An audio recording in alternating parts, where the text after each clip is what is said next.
ওকে, এই চ্যাপ্টারটার নাম হচ্ছে flotation. Okay, flotation.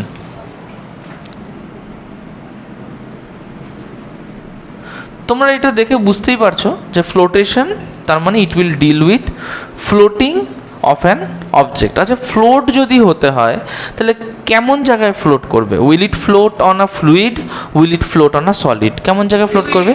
It will float on a fluid. Okay, আচ্ছা, তাহলে ওটা যদি একটা ফ্লুইডের উপরে ফ্লোট করে, যখন একটা সলিডকে কোনো ফ্লুইডের উপরে আমি দিয়ে দেব, তাহলে আমি দু ধরনের ফোর্স দেখতে পাই। কি কি ফোর্স বলতো? গুড, তাহলে দু ধরনের ফোর্স দেখতে পাবো।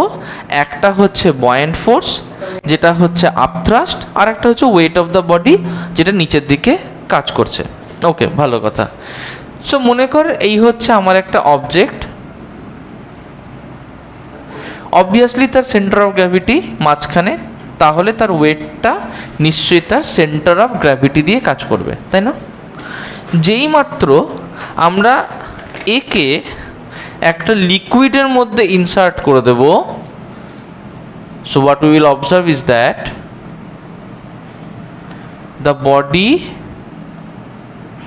if immersed in a liquid will have some portion of it outside the liquid and some portion of it inside the liquid,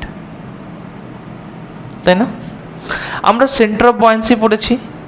centre of buoyancy হচ্ছে এই যে পোর্শনটা যেটা লিকুইডের মধ্যে আছে তার একটা সেন্টার হবে। লিকুইডের মধ্যে কোনটুকু পোর্শন আছে? এতটা পোর্শন লিকুইডের মধ্যে আছে, রাইট? এই এতটা পোর্শনের যে সেন্টার, এই সেন্টারটাকে আমরা বলবো সেন্টার অফ বয়েন্সি বা বি। আর অলরেডি আগে থেকে আমরা দেখেছি যে টোটাল এর ওয়েটটা যে জায়গা দিয়ে কাজ করছে, that is centre of gravity G. Okay, তাহলে to be very clear, B থেকে আপওয়ার্ড ডাইরেকশানে বয়েন্ট ফোর্স কাজ করে, আর জি থেকে ডাউনওয়ার্ড ডাইরেকশানে তার ওয়েট অফ দ্য বডি কাজ করে। আচ্ছা দেখ, একটা বডি যখন তার বয়েন্ট ফোর্সটা যে বি থেকে কাজ করবে, সেন্টার অফ বয়েন্সি থেকে কাজ করবে, সেটা যত নিচে থাকবে তত বডিটা বেশি স্টেবল। একটু এক্সপ্লেন করা যাক। মনে কর যে তুই একটা কন্টেইনারের মধ্যে, বাড়িতেও এটা করে দেখেছিস, তোরা করে দেখতে পারবি, যে একটা মগকে তুই ডোবাতে চাইছিস।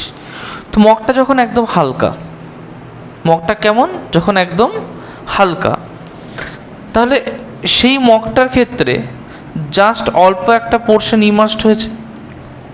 অবভিয়াসলি তার সেন্টার অফ গ্র্যাভিটি অনেক উপরে, তাই না? আর তার সেন্টার অফ বয়েন্সি এর মধ্যে এইরকম জায়গায় কোথাও একটা হবে।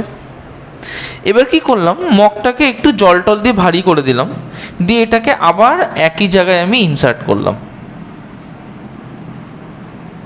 তাহলে আমি কি দেখতে পাবো? যে মগটার যে সেন্টার অফ বয়েন্সি, সেই সেন্টার অফ বয়েন্সিটা এইরকম জায়গায়, সেন্টার অফ গ্র্যাভিটিটা এরকম জায়গায়। আচ্ছা, আমরা কি একটা জিনিস দেখতে পাচ্ছি যে এর সেন্টার অফ বয়েন্সি আর সেন্টার অফ গ্র্যাভিটির মধ্যে গ্যাপটা কমে এসেছে? সেটা কি আমরা দেখতে পাচ্ছি? আচ্ছা বলতো, এই দুটোর মধ্যে কোনটা বেশি স্টেবল? এইটা বেশি স্টেবল, বোঝা গেল? So this is a more stable configuration. Okay, এইটুকু অবধি ঝটপট করে লিখে নাও।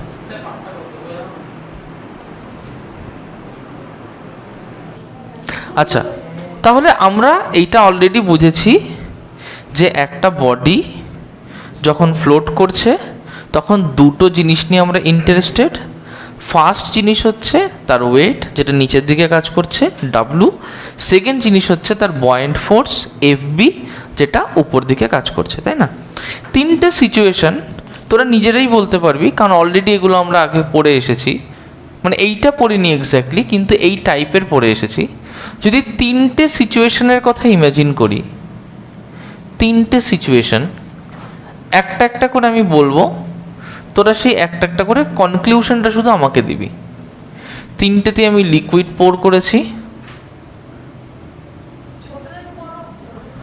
না, মনে করো যে এই সিচুয়েশনটা এমন যখন weight is less than buoyant force, কি হবে?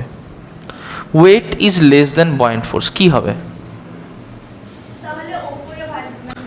So it will float, right? It will float. তার মানে সেই ক্ষেত্রে আমরা কি দেখতে পারবো, যে অবজেক্টটা এইভাবে ফ্লোট করবে, রাইট? অবজেক্টটা কোথায় ফ্লোট করবে? এইভাবে ফ্লোট করবে। Next, weight is equal to buoyant force কি হবে? হাফ ইমার্স হবে। হ্যাঁ, গুড, পুরোটাই ইমার্স হবে, ভেরি গুড। তার মানে এই ক্ষেত্রে পুরোটাই ইমার্স হবে, but the top portion will be touching the surface of water. কি হবে এই ক্ষেত্রে? The top portion will be touching the surface of water. Top portion কাকে টাচ করবে? বোঝা গেল? When weight equals to FP. আচ্ছা, last case, when weight is greater than buoyant force কি হবে? ডুবে যাবে। তাহলে তখন ওর কি অ্যাকচুয়াল ওয়েট আমরা দেখতে পাবো যদি মেজার করি? না। তাহলে কি ওয়েট দেখতে পাবো? Apparent wait. ভেরি গুড, তখন আমরা ওর অ্যাপারেন্ট ওয়েট দেখতে পাবো। তাহলে ওকে এখানটায় রাখছি। তো ওর ওয়েটটা কোন দিকে কাজ করছে? নিচের দিকে, বয়েন্ট ফোর্স উপরের দিকে। প্রত্যেকটাতেই কিন্তু দেখো ওয়েট নিচের দিকে কাজ করছে আর বয়েন্ট ফোর্স উপরের দিকে কাজ করছে, রাইট? আচ্ছা, এইটুকু পরিষ্কার। আচ্ছা, আমাকে একটা কথা বলতো, ইমাজিন কর এই বডিটা একটা solid body, uniform density. Uniform density বলতে তার সব জায়গায় সমান। মনে কর ফর এক্সাম্পল এই বডিটা হচ্ছে একটা ব্লক, একটা metal block, suppose iron block, ওটা সাপোজ একটা ফোম ব্লক, একদম ইউনিফর্ম ফোম। বুঝতে পেরেছিস? এইরকম একটা বডি যদি এই জায়গায় থাকে, ইউনিফর্ম বডি, তাহলে আমরা ধরতে পারি তার সেন্টার অফ গ্র্যাভিটি ঠিক এর মাঝখানটাতে ধরতে পারি। তাহলে এর ক্ষেত্রেও সেন্টার অফ গ্র্যাভিটি কোথায় হবে? মাঝখানটাতে। এর ক্ষেত্রেও সেন্টার অফ গ্র্যাভিটি মাঝখানটাতে ধরতে পারি। আচ্ছা, বলতো যে এর সেন্টার অফ বয়েন্সি কোথায় হবে? তার মানে এই জলের লাইনের মাঝামাঝি কোথাও একটা, রাইট? বলতে পারবি এর সেন্টার অফ বয়েন্সি কোথায় হবে? ভেরি গুড, এর সেন্টার অফ বয়েন্সি এটাই হবে। বলতো এর সেন্টার অফ বয়েন্সি কোথায় হবে? ভেরি গুড, খুব ভালো, এরও সেন্টার অফ বয়েন্সি এটাই হবে। Is the concept clear? তার মানে একটা বডি যখন তার ওয়েট ইকুয়ালস টু তার বয়েন্ট ফোর্স হয়, বা যখন তার weight greater than buoyant force হয়, এই দুটো কেসেই কিন্তু ও ঠিক এইভাবে সাবমার্জড হবে। Concept clear? কোনো সমস্যা আছে? Very good. চলো নেক্সট জিনিস আমরা দেখি। নেক্সট হচ্ছে, আমরা যখন বয়েন্সি নিয়ে পড়েছি, আর্কিমিডিস আমাদেরকে বলেছে যে buoyancy is actually weight of the displaced liquid, তাই না? তো কী করলাম, একটা জিনিসকে জলের মধ্যে চোবালাম, তাহলে একটা লিকুইডের অ্যামাউন্টকে তো ডিসপ্লেস করলো। একটু ভালো করে বুঝি। মনে করো যে এইটা হচ্ছে তোমার একটা কন্টেইনার, এখানে আমার একটা লিকুইড আছে, একটা অবজেক্টকে আমি ঢোকাতে চাইছি। মনে করো এই হচ্ছে আমার সেই অবজেক্টটা। ইমাজিন করো এই অবজেক্টের ভলিউম হচ্ছে ক্যাপিটাল ভি। অবজেক্টের টোটাল ভলিউম কত? টোটাল ভলিউম কত? ওকে, ইমাজিন করি যে এই যে ক্যাপিটাল ভি ভলিউমটা রয়েছে, ভালো করে বুঝবে। ইমাজিন করো যে ক্যাপিটাল ভি ভলিউমটা রয়েছে, সাপোজ এই ভি ভলিউমটা হচ্ছে 100 সেন্টিমিটার কিউব। আমি ধরলাম, কল্পনা করলাম, আমি কি করেছি, একে এই জায়গাটায় ইমার্স করে দিয়েছি, রাইট? তাহলে এর একটা পোর্শন লিকুইডকে ডিসপ্লেস করেছে। ঠিক যেটুকু পোর্শন লিকুইডকে ডিসপ্লেস করেছে, ইমাজিন করো সেটা স্মল ভি। যতটা লিকুইডকে ডিসপ্লেস করেছে সেটা কতটা? কতটা? গুড। স্মল ভির একটা ভ্যালু তুমি, স্মল ভি তাহলে কতটা, স্মল ভি নিশ্চয়ই এইটুকুনি, তাহলে স্মল ভির ভ্যালু ইমাজিন করো 30 সেন্টিমিটার কিউব। আচ্ছা, ও যদি ফ্লোট করে তাহলে ওর যা বয়েন্ট ফোর্স হবে সেইটাই কি ওর ওয়েটের ইকুয়াল হবে? কারণ তো ফ্লোট করছে, ফ্লোট করলে কি বয়েন্ট ফোর্স ওয়েটের ইকুয়াল হয়? যদি সেটা না হয় তাহলে ফ্লোট করতে পারবে? উপর দিকের ফোর্স আর নিচের দিকের ফোর্স যদি সেম না হয় তাহলে কেউ ফ্লোট করতে পারবে? পারবে না। কোনো না একটা বেশি হয়ে গেলে তো সেই দিকে চলে যাবে, ধর বয়েন্ট ফোর্স বেশি তাহলে উপর দিকে উঠতে শুরু করবে, হতে পারে না, তাই না? আবার ধর ওয়েট বেশি তাহলে কি নিচের দিকে নামতে শুরু করবে। তার মানে দুটো সেম যদি হয় তবেই কিন্তু ও ফ্লোট করতে পারবে।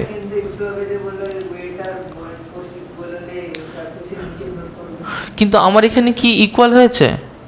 না। কথাটা বুঝবি, যখন weight of the entire body will be equal to buoyant force, বোঝা গেল?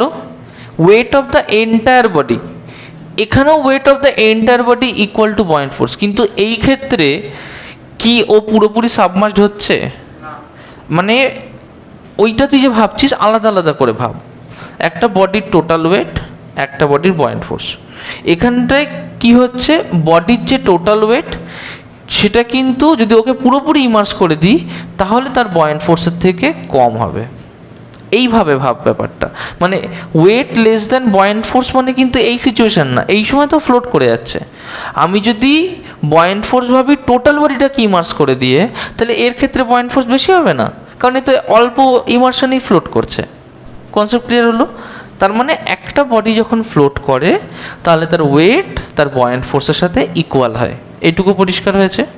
ওকে, তার মানে এইটা যখন ফ্লোট করছে, ইটস আ ফ্লোটিং বডি, তাহলে এর ওয়েট এর বয়েন্ট ফোর্সের সাথে সেম হবে। আচ্ছা, একটা একটা করে লিখবো। প্রথমে ওয়েট কি হয়? ওয়েট আমরা জানি V into density of substance into acceleration due to gravity, আমরা করেছি এটা বহুবার, তাই না? মাস ইন্টু গ্র্যাভিটি। ওয়েট কি হয়? ওয়েট কি হয়? তোকে জিজ্ঞেস করছি না, সৌমদীপকে জিজ্ঞেস করছি, ওয়েট কি হয়? Mass into gravity. সামনে আয়, এইখানটায় বস। ওয়েট হচ্ছে mass into gravity, acceleration due to gravity, right? আচ্ছা, বলতো বয়েন্ট ফোর্স কি হবে? বয়েন্ট ফোর্স ইকুয়ালস টু নিশ্চয়ই weight of the displaced liquid, তাই না? বয়েন্ট ফোর্স কি? Weight of the displaced liquid. তাহলে এইটুকু ভলিউমের লিকুইডকে ডিসপ্লেস করেছে। লিকুইডের ডেন্সিটি ধরলাম রো ওয়াটার, তা লিখতে পারি V into rho water into G, কারণ মাস হচ্ছে ভলিউম ইন্টু ডেন্সিটি। পরিষ্কার হয়েছে? আচ্ছা, ফ্লোট করছে। ফ্লোটেশন প্রিন্সিপালটা হচ্ছে একটা বডি যখন ফ্লোট করছে তার মানে নিশ্চয়ই weight equals to buoyant force হবে, বোঝা গেল? অর এখান থেকে লিখতে পারি যে V into rho S into G equal small V into rho water into G বলতে পারি। আর এখান থেকে বলতে পারি, দেখো যে জি জি কেটে গেল, और small v by capital V equals to rho of the substance by rho of water। তার মানে কি? তার মানে আমরা একটু ফিজিক্যালি ভাবি এটাকে। ধর তুই একটা কাঠ নিয়েছিস আর একটা আয়রন নিয়েছিস, বলতো কাঠ ডেন্সিটি বেশি, আয়রনের ডেন্সিটি বেশি। এখন একটা জলের উপরে কাঠ রাখলাম, আয়রন রাখলাম, কে ডুববে বলতো? তাহলে কে ডুবলো, যার ডেন্সিটি বেশি নাকি যার কম? রাইট? তার মানে এইখান থেকে একটা পরিষ্কার জিনিস হলো যে এ বডি উইল ফ্লোট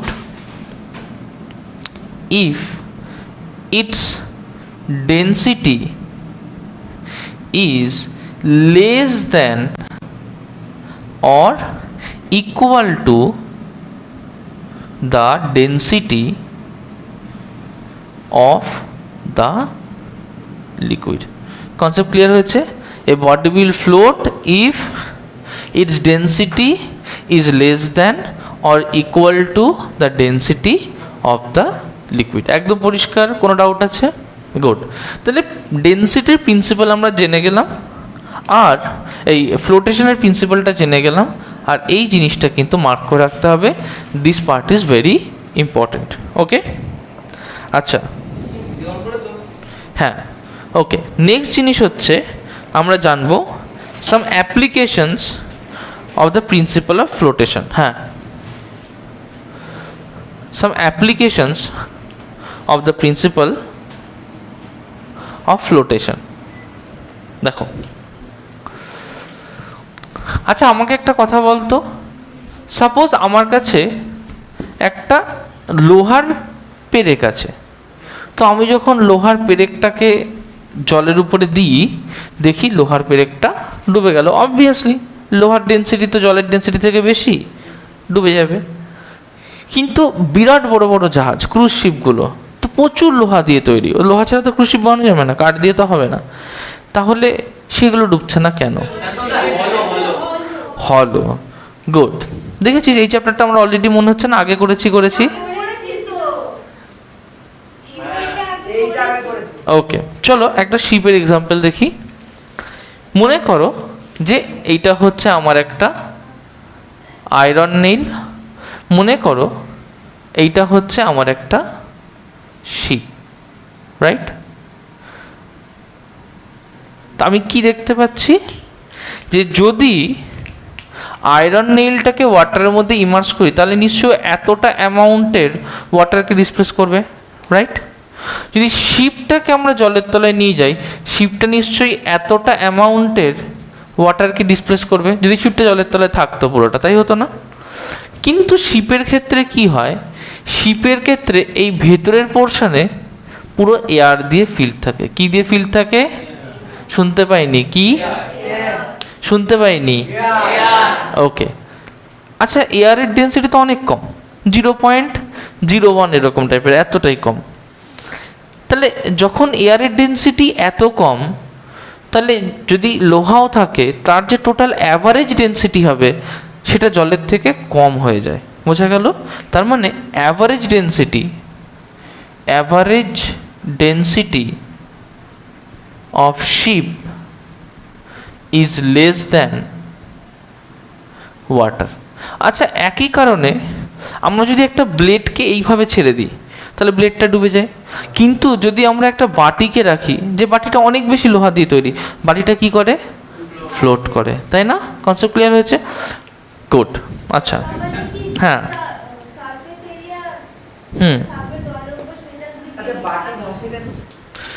ধর এটা হচ্ছে একটা বাটি, এইটা হচ্ছে একটা বাটি, রাইট? এবার বাটিটাকে তুই যদি এইভাবে বসিয়ে দিস, দেখবি ভাসছে। এই বাটিটাকেই তুই এইভাবে বসা, ভাসবে? তুই কেন বলতো? কারণ এইভাবে বসালে এই এয়ার স্পেসটা থাকছে না, এই এয়ার স্পেসটা ওয়াটার দিয়ে ফিল্ড আপ হয়ে যাচ্ছে। তার মানে তখন যেটুকু পোর্শন জলের তলায় ডুববে, ও যেটুকু লিকুইডকে ডিসপ্লেস করতে পারবে, সেই লিকুইডটা জাস্ট এর সারফেস এরিয়া ইনটু থিকনেস হবে। কিন্তু এর ক্ষেত্রে এয়ার স্পেসটা রিটেইনড হচ্ছে, এর ক্ষেত্রে এয়ার স্পেসটা থাকছে না। এয়ার স্পেসটা থাকছে, বা এটাকে যদি এইভাবে দিই তাহলে হাওয়াটা তো থাকছে এর মধ্যে, বা এটাকে যদি এইভাবে দিই হাওয়াটা তো জল দিয়ে ভর্তি হয়ে যাচ্ছে, হাওয়াটা কি থাকছে? না, জল দিয়ে ভর্তি হয়ে গেলে অ্যাভারেজ ডেন্সিটি তো কী হলো? অ্যাভারেজ ডেন্সিটি ওর জলের থেকে বেড়ে গেল, তাহলে ও কী হবে? ডুবে যাবে। কারণ অ্যাভারেজ ডেন্সিটি বেড়ে গেলে কী হয়? ডুবে যায়। ওকে, আচ্ছা বলতো যে একটা জাহাজ যখন ডকে নিয়ে আসা হয়, ডক মানে কি? ডক মানে নদীর মধ্যের একটা জায়গা যেখানে গিয়ে জাহাজটাকে লোড আনলোড করা যায়। Okay, that is known as dock. তাহলে সমুদ্র থেকে যখন একটা জাহাজকে আমি রিভারে নিয়ে আসবো, ডকে নিয়ে আসবো, জাহাজটা বেশি ডুবে যায় জলের তলায়। কেন? না, সল্ট থাকলে কি হবে? সল্ট থাকলে কি হবে? ওয়াটারের ডেন্সিটি বেড়ে যাবে, রাইট? গুড। তার মানে আমি কি বুঝলাম, যে মনে কর সমুদ্রের মধ্যে রয়েছি, আমি কি করছি? সমুদ্র থেকে নদীতে আসছি। ওকে, সাপোজ দিস ইজ সি, এটা সাপোজ সি, তাহলে সি এর ডেন্সিটি কি? বেশি না কম? বেশি, রাইট? এবার এখান থেকে সাপোজ এইটা হচ্ছে আমার নদী, নদীর ডেন্সিটি কি? রিভারের ডেন্সিটি কি? কম, রাইট? তাহলে একটা ছোট্ট কথা ভাব, ভালো করে বুঝবি, যে একটা বেশি ডেন্সিটির লিকুইড, একটা কম ডেন্সিটির লিকুইড। আমি একটা ভারী জিনিসকে ডোবাতে চাইছি, তার ভারী জিনিসটার ওয়েট হচ্ছে সাপোজ 10 নিউটন। এবার বেশি ডেন্সিটির আর কম ডেন্সিটির দুটোর মধ্যে যদি 10 নিউটনকে ডোবাই, যদি ফ্লোট করতে হয় তাহলে 10 নিউটনের লিকুইডকে ডিসপ্লেস হতে হবে। এখন বেশি ডেন্সিটির লিকুইড তো বেশি ভারী হবে, তাই না? কম ডেন্সিটির লিকুইড কম ভারী হবে, তাহলে যেটা কম ভারী সেটার পরিমাণ বেশি লাগে 10 নিউটন করতে, আর যেটা বেশি ভারী সেটার পরিমাণ কম লাগে 10 নিউটন করতে, তাই না? যেটা ভারী বেশি, ধর একটা তুলো আর একটা লোহা, এইটুকু লোহাতে 1 কেজি হয়ে যাবে, কিন্তু এতটা তুলোতে 1 কেজি হবে। তার মানে কি, যেটা হালকা, যেটা ডেন্সিটি কম, সেটার পরিমাণ কি হয়, বেশি লাগে। যেটা ভারী, যেটা ডেন্সিটি বেশি, সেটার কি কম হয়। এবার আমি কি করেছি, যে ওকে একবার একটা ভারী ডেন্সিটির লিকুইডে ঢুকিয়েছি, একবার হালকা ডেন্সিটির লিকুইডে ঢুকিয়েছি। যখন ভারীতে ঢুকিয়েছি তখন তার ওয়েট সমান হলে তবেই ফ্লোট করবে, তাহলে তখন ভারীটার যতটা লিকুইড ডিসপ্লেসড হবে আর হালকাটার যতটা লিকুইড ডিসপ্লেসড হবে, দুটোর মধ্যে বলতো কোনটার বেশি অ্যামাউন্টের ডিসপ্লেসড হবে? হালকাটার। বুঝতে পেরেছিস? তার মানে যদি সি এর কথা ভাবি আর রিভারের কথা ভাবি, এখানে যতটা সি ওয়াটার ডিসপ্লেসড হবে আর যতটা রিভার ওয়াটার ডিসপ্লেসড হবে, কোনটা বেশি হবে? রিভার ওয়াটারটা বেশি হবে। এবার রিভার ওয়াটার বেশি ডিসপ্লেসড হচ্ছে, ডিসপ্লেসড কখন বেশি হবে? যখন জাহাজটা বেশি ডুববে ভেতরে, না তো ডিসপ্লেস হওয়ার কোনো গল্প নেই। জাহাজ যত ডুববে ততটাই তো ওয়াটার ডিসপ্লেসড হবে। তার মানে জাহাজটা যদি এইখানটায় এইটুকু পার্ট ইমার্স করে থাকে, তাহলে জাহাজটা এইখানটায় এতটা পার্ট ইমার্স করে থাকবে। Is the concept clear? বোঝা গেল? এই জন্য যখন একটা জাহাজ সি থেকে রিভারে আসে, সে কি হয়, সি থেকে রিভারে আসলে সে বেশি ইমার্সড হয়ে যায়। ওকে, ওখানে এয়ার না থাকলে আরও বেশি ডুবে যাবে। যেমন জাহাজকে যখন সমুদ্রে নিয়ে যাওয়া হয়, জাহাজকে তখন লোড করা হয় বেশি করে, কারণ ওয়েভের জন্য জাহাজ উল্টে যেতে পারে। একটা বাটিকে একটু জল ভর্তি করে একটা গামলার মধ্যে দিবি, আর একটা বাটিকে খালি অবস্থায় তার পাশেই গামলার মধ্যে দিবি, জলটাকে এরকম এরকম করবি, দেখবি যেটা একটু জল বেশি আছে সেটা স্টেবল থাকবে, আর যেটায় জল কম আছে সেটা দেখবি এরকম বেশি উতাল পাতাল করছে। তাহলে তার দুটো লস হতে পারে, এক হচ্ছে জাহাজ উল্টে যেতে পারে, এটা তো অবশ্যই একটা ভয়। আর একটা ভয় হচ্ছে যে জাহাজ যদি খুব বেশি আপ ডাউন করতে থাকে তাহলে ওটা ভেঙে যাওয়ারও চান্সেস থাকবে। বুঝতে পারছি? অনেক বড় হয় তো। বোঝা গেল কথাটা? ওকে, বলতো প্লিমসল লাইন, প্লিমসল লাইন কাকে বলে? প্লিমসল লাইন, জাহাজে কখনো প্লিমসল লাইন থেকে যেটা লাল মতো করে দাগ থাকে, এই তো জাহাজ, এখানে একটা দাগ থাকে, মার্কিং থাকে, প্লিমসল লাইন বলে। গুড। প্লিমসল লাইন হচ্ছে, হ্যাঁ, প্লিমসল লাইন হচ্ছে সেই লাইনটা, ওটা একটা সেফটি লাইন বলতে পারিস। কিরম লাইন? Safety line. জাহাজ যদি ওর থেকে বেশি ডুবে যায় সেটা জাহাজের জন্য রিস্কি হয়ে যেতে পারে। বোঝা গেল? জাহাজ যখন একটা জায়গা থেকে একটা জায়গায় যাচ্ছে, তাহলে ওর আমরা হিসেব রাখতে হবে জাহাজের কতটা পোর্শন জলের তলায় থাকলে সেফ, কতটা পোর্শনে বেশি উঠে গেলে আনসেফ, আবার কতটা পোর্শনের নিচে নামে গেলেও আনসেফ, দুটোই আনসেফ কিন্তু। হ্যাঁ, তাহলে ওই যে লাইনটা রয়েছে, যে লাইনটা সেটা ডিটারমাইন করে দেবে, দ্যাট ইজ প্লিমসল লাইন। একটু পড়বো। Each ship has a white line painted on its side known as the plimsoll line. This line indicates the safe limit for loading the ship in water of density 10 to the power 3 kg per meter cube. আচ্ছা, 10 to the power 3 kg per meter cube pure water না salt water? 10 to the power 3, 1000 kg per meter cube at 4 degree Celsius is the density of pure water. তাহলে pure ওয়াটারে safety limit যে লাইনটা বুঝিয়ে দেয়, that is Plimsoll line. Clear? Next বলছে, a ship is not allowed to be loaded further when its Plimsoll line starts touching the water level, so that when it sails in sea water of density more than 10 to the power 3 kg per meter cube, only the part of it below the প্লিমসল line remains submerged in water. কনসেপ্টটা বুঝতে হবে। কি বলছে, যে যখন আমি শিপটাকে load করব, শিপটাকে আমি কোথায় লোড করব? আমি নিশ্চয়ই রিভারে লোড করব। শিপ তো আমি সমুদ্রের মধ্যে গিয়ে লোড করবো না, কারণ আমার যত ট্রান্সপোর্টেশন সব তো ল্যান্ডেই আসবে, আর যা সমুদ্রের মধ্যে গিয়ে কখনো লোড করা যায় না, তাহলে আমাকে রিভারেই লোড করতে হচ্ছে। রিভারের ওয়াটার তো সল্ট কন্টেন্ট কম, তাই না?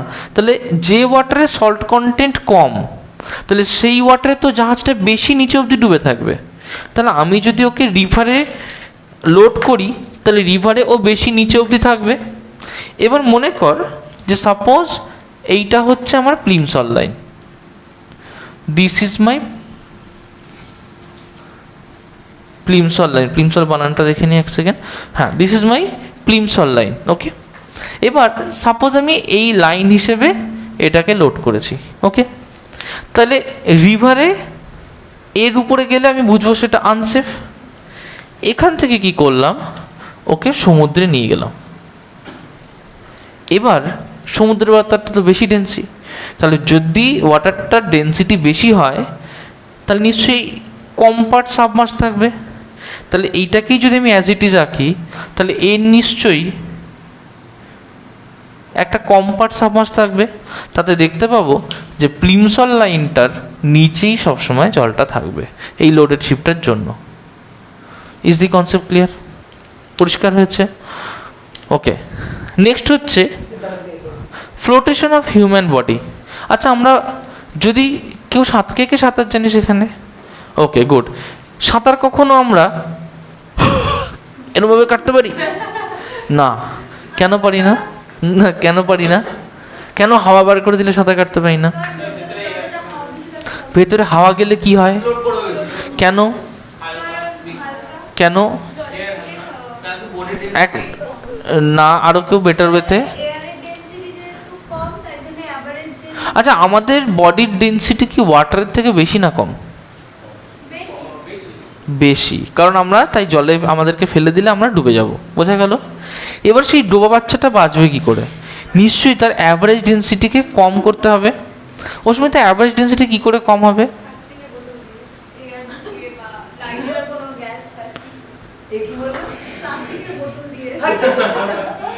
বলছে এয়ার ঢুকিয়ে বা লাইটার কোনো গ্যাস ঢুকিয়ে। মানে ও সাঁতার কাটতে যাচ্ছে, সিলিন্ডার লাগিয়ে দেওয়া হচ্ছে ওর মুখের সাথে, যা না, ওরকম কিছু নয়। যখন আমরা ওকে, যখন আমরা নিঃশ্বাস নিচ্ছি তাহলে আমরা কি করছি? ক্যাভিটিটাকে ইনক্রিজ করছি। কি করছি? ক্যাভিটিটাকে, তাহলে লাংটাকে কি করছি? এক্সপ্যান্ড করছি। যখন লাংটা এক্সপ্যান্ড করা হয় তখন তার মধ্যে কি ভরে যায়? হাওয়া পড়ে যায়। আর হাওয়া পড়ে গেলে অ্যাভারেজ ডেন্সিটি কি হয়? বেড়ে যায়। যখন তোরা সাঁতার কাটতে যাস, যখন নিঃশ্বাসটা এরকম দিয়ে বুকটা ফুলিয়ে নিস, তখন বডির উপর পাটটা ভাসে না, নাকি পেছন পাটটা ভাসে? সেটা তো হয় না, ঠিক আছে? হাওয়া তো এখানে জমা হয় না, হাওয়া এখানে জমা হয়, ঠিক আছে? ওটা নিকি মিনাজের হয় একমাত্র, আচ্ছা, নর্মাল মানুষের হয় না, ঠিক আছে? তো তাহলে হ্যাঁ, ঠিক আছে। এবার হ্যাঁ, ডুবেছি 3 বার, তো ঠিক আছে, ঠিক আছে, করি। আচ্ছা, তার মানে যদি আমরা এয়ার নিই তাহলে আমাদের অ্যাভারেজ ডেন্সিটি কী হবে? অ্যাভারেজ ডেন্সিটি অফ ওয়াটারের থেকে কমে যাবে। আচ্ছা, ডেড সিতে নিঃশ্বাস নিতে হয় না কেন? ফ্লেট করার জন্য।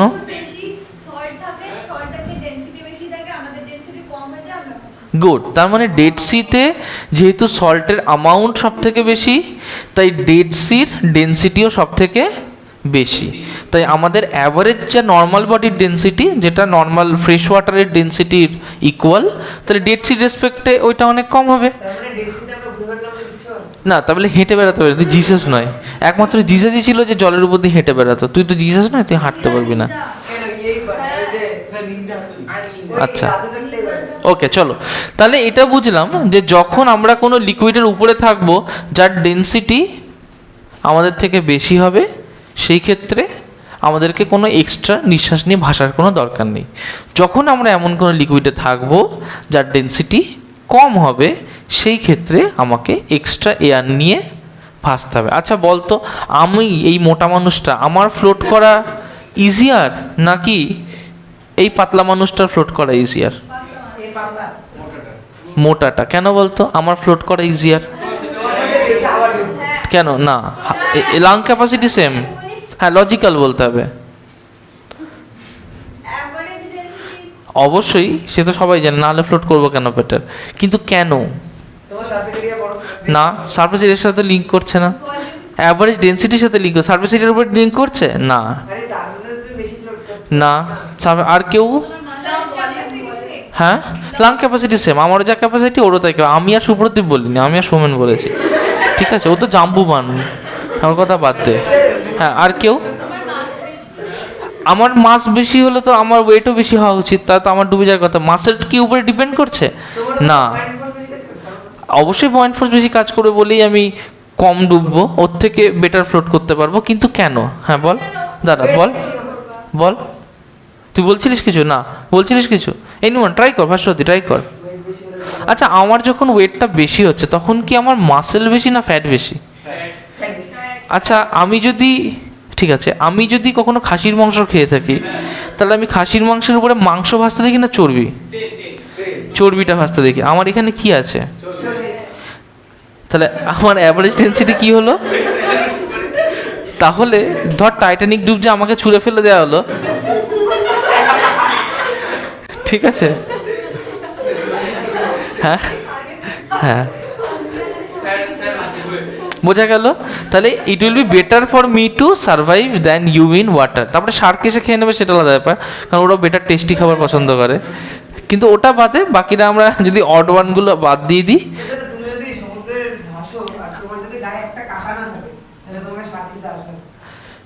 আচ্ছা ধর টাইটানিক থেকে লাফ দেওয়ার সময় একটা পেরেকে খোঁজা খেয়ে গেছি,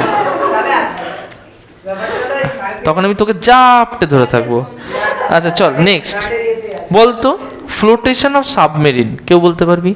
সাবমেরিন তো ডুবেও যায়, সাবমেরিন ভেসেও ওঠে। হ্যাঁ হ্যাঁ দাঁড়া,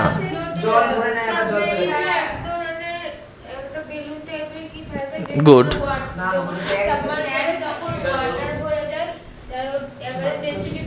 ওকে, ওয়াটার ভরে গেলে অ্যাভারেজ ডেন্সিটি বেড়ে যায়। Okay good. এই যে ট্যাঙ্কটার কথা ও বললো, সাবমেরিনে যে ট্যাঙ্কটা থাকে সেই ট্যাঙ্ককে বলে বালাস্ট ট্যাঙ্ক। কি ট্যাঙ্ক? বালাস্ট ট্যাঙ্ক। এবার সেই ট্যাঙ্কই ওটাকে জলে ভর্তি করা যায়, ওখান থেকে জলটা বেরও করে দেওয়া যায়, দুটো জিনিসই করা যায়। তাহলে যখন ওই ট্যাঙ্কের মধ্যে আমি জলটাকে ঢুকিয়ে নেব, ট্যাঙ্কে যখন জলটাকে ঢুকিয়ে নেবো, ট্যাঙ্কটা কী দিয়ে তৈরি হবে? লোহা দিয়ে। তাহলে তার মধ্যে জল যদি আমি পুড়িয়ে দিই, তো কী হলো? ভারী হয়ে গেল, ডুবতে শুরু করে। যখন মগের মধ্যে তুই জল পুড়ে দিস, জল পুড়তে থাকিস পুড়তে থাকিস পুড়তে থাকিস, তখন দেখিস না মগটা নিচের দিকে চলে যাচ্ছে, ভারী হয়ে যাচ্ছে, রাইট? কিন্তু তুই যখন সেটাকে আবার এমটি করে দিবি, তখন কী হবে? আবারও ভেসে উঠবে। তার মানে যদি এটা আমার একটা সাবমেরিন হয়, যদি এটা একটা সাবমেরিন হয়, তাহলে সাবমেরিনের মধ্যে কিছু ট্যাঙ্ক থাকবে। হ্যাঁ, এই যে ট্যাঙ্কটা থাকবে, এই ট্যাঙ্কটাকে আমরা বলবো ব্যালাস্ট ট্যাঙ্ক। এক সেকেন্ড, ব্যালাস্ট ট্যাঙ্ক। ওকে, এবার কি করতে পারি যে এর মধ্যে আমি এয়ারকে ঢোকাতে পারি বা এর মধ্যে আমি ওয়াটারকে ঢোকাতে পারি। এখন প্রশ্ন হচ্ছে এয়ারকে কী করে ঢোকাবে? না, এয়ারকে তো ওভাবে ঢোকানো যায় না। কি করা যায়? জলটাকে, হ্যাঁ জলটাকে ঢোকানো যায়, জলটাকে বের করে দেওয়া যায়, এয়ার ঢোকানো যায় না। তার মানে কি করব, যখন আমি এর মধ্যে এয়ার দেখতে পাবো তখন ওর অ্যাভারেজ ডেন্সিটি কম হবে, যখন ওয়াটার দেব তখন ওর অ্যাভারেজ ডেন্সিটি বেশি হবে। যেই অ্যাভারেজ ডেন্সিটি বেশি হবে তখন ও কী হবে? তখন ও সিঙ্ক করে যাবে, ইট উইল স্টার্ট সিঙ্কিং। আর যখনই ওর অ্যাভারেজ ডেন্সিটি কম হবে, it will start floating. Clear? তাহলে অ্যাভারেজ ডেন্সিটি বেশি হলে কি হবে? সিঙ্কিং। অ্যাভারেজ ডেন্সিটি কম হলে কি হবে? ফ্লোটিং। বল। হুম হুম হ্যাঁ, সেটা আমি জানি না, তবে মনে হয় যেরকম আমাদের সেই পিস্টন টাইপের সিস্টেম থাকে না, তার পিস্টন টাইপের কিছু যদি জলটাকে টেনে না, তাহলে একটা রুম পুরো ফুল হয়ে গেল ওয়াটারে, আবার এটাকে যদি দরজাটাকে ঠেলে বার করে দেওয়া যায়। হ্যাঁ হ্যাঁ, না না, সেটা তো বোতাম টিপে করা হয়, মানে ওই জিনিস হচ্ছে প্রসেসটা কি। আমার এটা মনে হয় না যে ওখানে কোনো কম্প্রেসড এয়ার থাকবে, ওরকম মনে হয় না। যেটা হয় যে হয়তো একটা চেম্বার থাকে, চেম্বারটা খুলে দিলে জলটা ঢুকে গেল, তারপরে যখন বের করা হয় ভেতর থেকে প্রেশারাইজ করে জলটাকে বের করে দেয়। আমার এটাই মনে হয়, আমি ডিটেলস জানি না সাবমেরিনের ব্যাপারে, সেটা আমার জেনে বলতে হবে। ঠিক আছে, আচ্ছা এইটুকু পরিষ্কার হয়েছে? গুড। নেক্সট, না না, নেক্সট আমরা আর একটা জিনিস করব, ভালো করে বুঝবে, এটা নিয়ে একটু ডিটেলসে আলোচনা করব, খুব ভালো করে মন দিয়ে শুনতে হবে। তোমাকে একটা বেলুন দেওয়া হয়েছে, গ্যাস বেলুন। ওকে, গ্যাস বেলুন কি হয়? ধর একটা লোককে গ্যাস বেলুন ফিল আপ করতে দিয়েছি, মেলায় গিয়ে লোকটা গ্যাস বেলুনটাকে ফিল করেছে, কোনোভাবে গ্যাস বেলুনটা লোকটার হাত থেকে ছেড়ে গিয়েছে। এবার গ্যাস বেলুনটা উঠতে থাকলো উঠতে থাকলো উঠতে থাকলো, তাহলে ও কি চাঁদে চলে যায়? কেন যায় না? আমার এটা তো প্রশ্নটা আমার, যে একটা গ্যাস বেলুনকে ছেড়ে দিলাম, এই যে ফানুসগুলো হয় না, আমরা পুজোর সময় ওড়াই, ফানুসগুলো উঠতে উঠতে উঠতে উঠতে দেখবি একটা হাইটের উপর আর যায় না। খেয়াল করে দেখেছিস? এরকম তো হয় না যে উঠতে উঠতে উঠতে উঠতে একদম চাঁদে চলে গেল, না। আর কেউ? হ্যাঁ, কার ডেন্সিটি বাড়বে? এয়ারের ডেন্সিটি, যদি অ্যাটমসফিয়ারের ডেন্সিটি বাড়ে তাহলে বয়েন্ট ফোর্স বাড়বে না কমবে? বাড়বে। তাহলে উপর দিকের ফোর্স তাহলে বাড়ছে না কমছে? তো তার উপর দিকে চলে যাবে, তখন যত উপর দিকে গিয়ে ডেন্সিটি বাড়বে, সাই, তাই না? তুই দেখছিস এই তোর, তুই দেখছিস কিরম হবে, সুপ্রদীপের কথা যদি ঠিকঠাক হয়, যে এই গ্যাস বেলুন এরম উঠছে উঠছে উঠছে উঠছে চাঁদ, কিন্তু এরকমটা তো হয় না। তাহলে নীল আর্মস্ট্রং তো গ্যাস বেলুনে করে চাঁদে চলে যেত, তাহলে কমছে। কমলে কি হবে?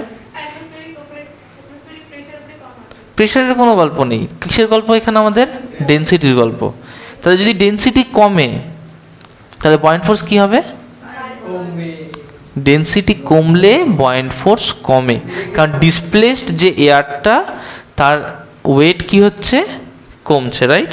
আচ্ছা, তাহলে বেলুনটা উঠছে উঠছে উঠছে উঠছে, আর যত অ্যাটমসফিয়ারের উপরে উঠছি তত আমার ডেন্সিটি কমছে। তাহলে একটা লেভেল অবধি বেলুনটা উঠলো,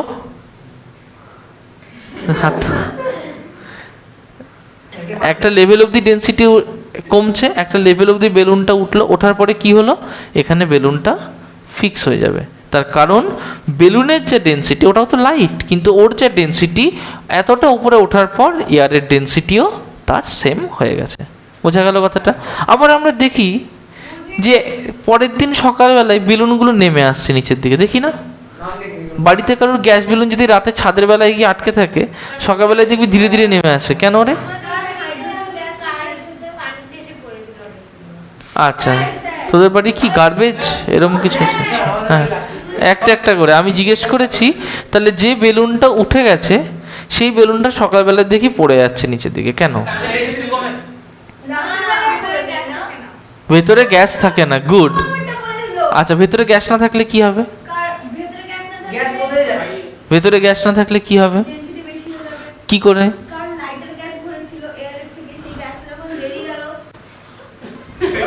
হ্যাঁ বল।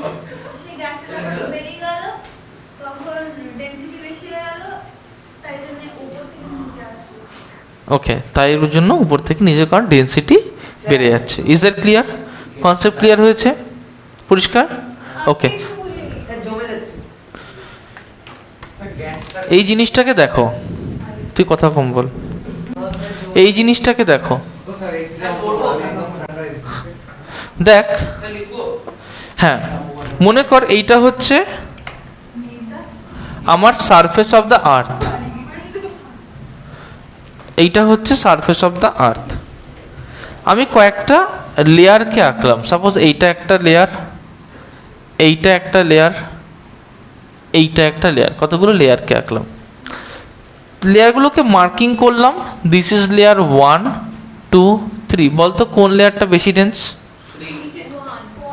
1 হচ্ছে বেশি ডেন্স, 2 হচ্ছে তার থেকে কম ডেন্স, 3 হচ্ছে আরও কম ডেন্স। ওকে, এবার আমার একটা বেলুন আমি ফিল করেছি, সেই বেলুনটার যা ডেন্সিটি সেটা হচ্ছে লেভেল 2 এর ডেন্সিটির সমান। অবভিয়াসলি তোমার লেভেল 1 এর ডেন্সিটি বেশি, ও কি করবে? উপরে চলে যাবে। তাহলে উপরে গিয়ে গিয়ে ও লেভেল 2-তে গিয়ে ভাসতে শুরু করলো। ও কি লেভেল 1-এ যাবে না? তার কারণ লেভেল 1 এর ডেন্সিটি আরও কম। পরিষ্কার হলো কথাটা? লেভেল 3-তে যাবে, কারণ লেভেল 3 ডেন্সিটি অনেক কম, অনেক কম, অনেক কম বলে এর ডেন্সিটি ওর থেকে বেশি বলে উপরে যাবে না। 1 এর ডেন্সিটি সব থেকে বেশি, 2 এর ডেন্সিটি তার থেকে কম, 3 সব থেকে কম। তাহলে 2 এ যখন যাবে, 2 এর ডেন্সিটি আর এর ডেন্সিটি সেম হয়ে গেল, তাহলে ও কি 3-তে যাবে? পরিষ্কার হলো? ওকে, এবার সকালবেলায় কি হবে? এখান থেকে হাওয়াটা বেরিয়ে যাবে। হাওয়া বেরিয়ে গেলে অ্যাভারেজ ডেন্সিটি কি হবে? বেশি না কম? বেশি। হাওয়া বেরিয়ে গেছে, হাওয়া বেরিয়ে গেলে অ্যাভারেজ ডেন্সিটি বেশি না কম হবে? তোর ভেতর থেকে হাওয়া বেরিয়ে গেছে, তোকে জলে ফেলে দিই, ডুববি না ভাসবি? ডুববি তো। যদি হাওয়া বেরিয়ে যায় তাহলে অ্যাভারেজ ডেন্সিটি আমাদের বেড়ে যাবে, হাওয়াটা করে বেরোয়, তাহলে অ্যাভারেজ ডেন্সিটি কী হবে, বেড়ে যাবে। বেড়ে গেলেও কী হবে, ধীরে ধীরে নিচের দিকে আসতে শুরু করবে। তারপরে যখন একদম অনেক বেড়ে যাবে, হাওয়াটা পুরোই বেরিয়ে যাবে, ছোট্ট হয়ে যাবে, তখন দেখবি মাটির উপরে পড়ে গেছে। ওকে, চলো তাহলে আমাদের এই পোর্শনটা কমপ্লিট হয়ে গেল। আইসবার্গের মেল্টিং আমরা অনেকবার করেছি। So chapter 5C completed. 5Cর সব এক্সারসাইজ নেক্সট ডে হোমওয়ার্ক থাকবে। কোয়েশ্চেন নাম্বার 1 বলছে, a rubber ball floats on water with its 1/3 volume outside water. মনে করো এই হচ্ছে একটা rubber ball, this rubber ball is floating on water, ওর 1/3 ভলিউম আউটসাইড অফ ওয়াটার। তাহলে কতটা ভলিউম ইনসাইড অফ ওয়াটার আছে, 2/3 ভলিউম। Very good. তাহলে ওর 1 - 1/3, তার মানে 2/3 ভলিউম ইনসাইড দ্য ওয়াটার রয়েছে। তাহলে ওর যদি original volume, let the volume of the, কি বলেছে, কে ফ্লোট করছে, volume of rubber, let the volume of rubber ball be V. তাহলে the volume of the rubber ball inside water কত হবে, নিশ্চয়ই 2V/3, তাই না? পরিষ্কার হয়েছে? আচ্ছা, আমরা একটা ফর্মুলা করেছিলাম যে ইনসাইডে যদি ভি পোর্শন থাকে, আউটসাইডে যদি ক্যাপিটাল ভি পোর্শন থাকে, তাহলে small V by capital V will be equals to density of the substance by density of the liquid. এটা করেছিলাম। কোয়েশ্চেনে আমাকে বার করতে বলেছে যে what is the density of rubber, মানে ডেন্সিটি অফ দ্য সাবস্টেন্স বার করতে বলেছে। আর কি করব, density of substance equals to small V by capital V into density of liquid. Small V কি, volume of the liquid, capital V কি, volume of the substance. তার মানে ভলিউম অফ দ্য লিকুইড কত, volume of the liquid equals to 2V/3, volume of the substance হচ্ছে V, into density of liquid water বলেছে, তার মানে 1000 kg/m³।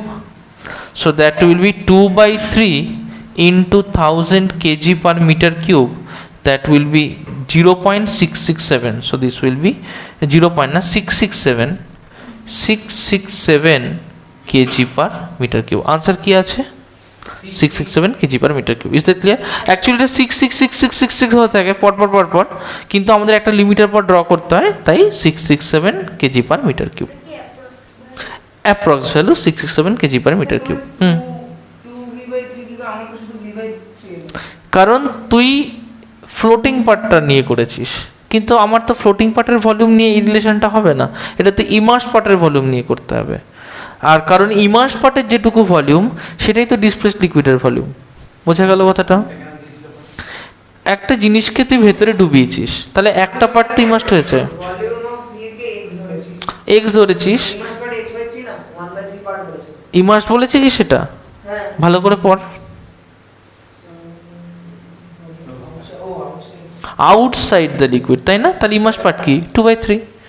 হ্যাঁ বল। -1 দিইনি, 1 - 1/3 দিয়েছি, কারণ টোটাল এতটা, এইটুকু বাইরে, তাহলে কতটুকু ভেতরে থাকবে, টোটাল ম্যাক্সিমাম ফ্র্যাকশন হয় 1, রাইট? সেই ম্যাক্সিমাম ফ্র্যাকশনের এতটা বাইরে, তাহলে ভেতরে কতটা থাকবে, 1 মাইনাস অফ এতটা, তার মানে এতটা থাকলো ভেতরে। তাহলে এতটার ভলিউম কতটা হবে, টোটাল ভলিউম ভি হলে এতটার ভলিউম হবে 2V/3। বাকিটা রিলেশনে বসিয়ে অঙ্ক করে ফেললাম। 4 নম্বর অঙ্কটা করো।